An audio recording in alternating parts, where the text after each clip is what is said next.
Bien, están entonces las respuestas de los cordobeses. Los sumamos al doctor Carlos Morra, director del Sanatorio Morra. Gracias por venir. Al contrario, es un gusto para mí, Ximena.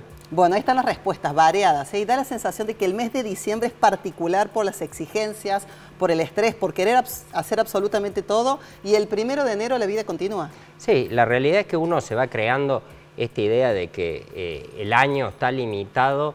El 31 de diciembre tengo que terminar todo y el 1 de enero por ahí yo no me voy a ningún lado, no me voy de vacaciones, no voy a cambiar nada, tengo que volver a trabajar el día 2 y mi vida continúa normal. Entonces, por ahí uno se crea estas barreras artificiales que terminan siendo, digamos, nada más que para generarme más estrés, digamos. Doctor, cuando pensamos en enfermedades de salud mental o muchísimo estrés, me da la sensación que en las mujeres recae más todavía esta situación, ¿no? Responsabilidades, la compra de regalos, preparar la casa y demás. ¿Eso se expresa en el consultorio, en el sanatorio, más mujeres con mayores consultas que los hombres o no? En realidad hay siempre un porcentual en las principales, digamos, en los trastornos de ansiedad y en las depresiones, pero es mínima la diferencia en referencia a sexos y a roles, ¿no? Porque hoy actualmente, como se ha borrado mucho los límites en referencia a los roles de cada uno, del hogar, de los hijos, entonces realmente ha cambiado un poco eso, pero lo mismo a nivel biológico, es decir, hay enfermedades que se dan más en mujeres que en hombres y tienen mucho que ver a veces con cuestiones hasta hormonales, no hormonales en el mal sentido, sino que uno tiene tendencia a generar más estrés debido al predominio de los estrógenos, ¿no? Entonces realmente hay cosas que cambian desde lo biológico nomás. Doctor, recién en la encuesta se hablaba, ¿no?, de esta pequeña alegría que fue el Mundial. Hablamos de este cierre de año. No obstante, el 2022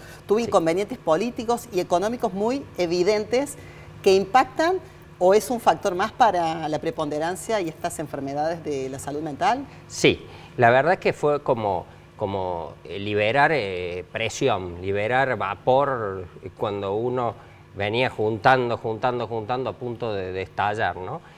Uno en realidad tiene la capacidad de ir adaptándose a las situaciones y las más bruscas, esas, qué sé yo, como diría el 2001, la crisis, nos generan que durante un tiempo uno sienta que está más allá de sus límites, pero cuando las situaciones se hacen crónicas, la persona empieza a manejar ese estrés y empieza a adaptarse a ese estrés y hace que no sea tan grave. Cuando uno, es como la fábula de la rana, que le van subiendo de a uno los grados de la temperatura cuando está en agua caliente y no salta del agua y termina cocinada. A nosotros nos pasa más o menos lo mismo. Si vamos empeorando gradualmente la situación, y si nosotros vemos desde hace muchos años que estamos en lo que nosotros llamamos crisis, y en realidad es una situación que viene paulatinamente empeorándose y eso hace que lo podamos adaptar.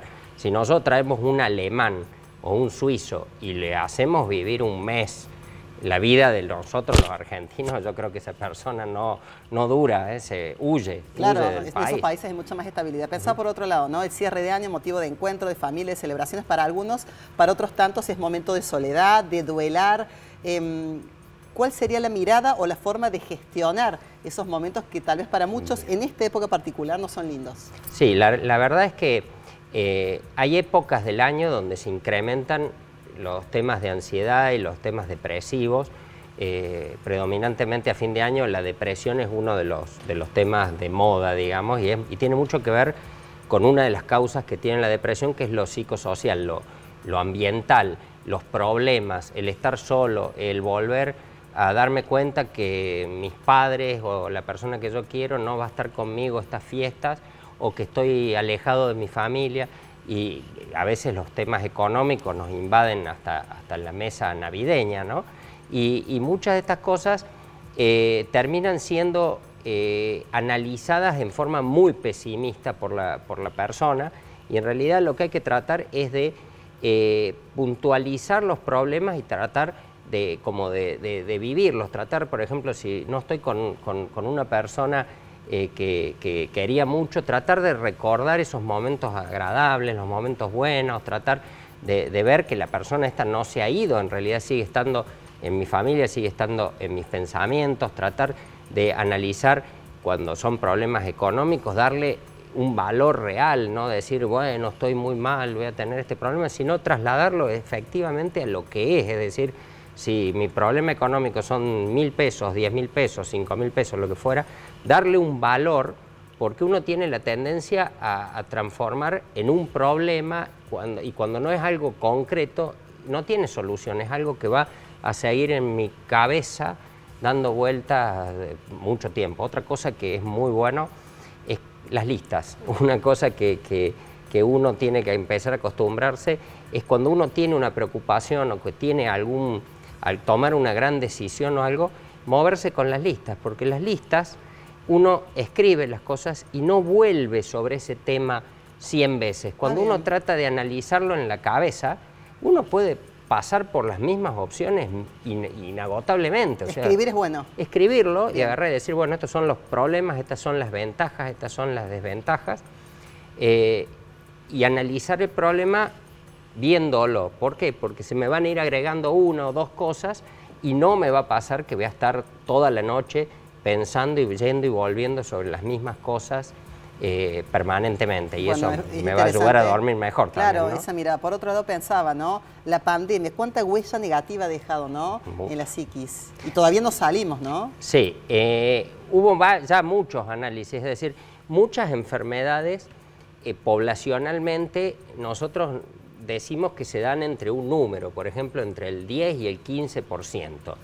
Lo que hizo la pandemia fue llevar a los valores máximos, es decir, no se fue más allá de esos valores, porque eso, digamos, estaba calculado basándose en situaciones de holocaustos o de grandes situaciones de estrés, pero casi todas las enfermedades, el rol del estrés o del trauma o de haber vivido este encierro y todo, hizo que se fueran a los valores máximos. Y eso lo estamos pagando todavía, es decir, este año post pandemia ha habido un incremento de consultas, ha habido sobre todo muchas consultas infantos juveniles, ha crecido mucho la demanda en los niños y los adolescentes.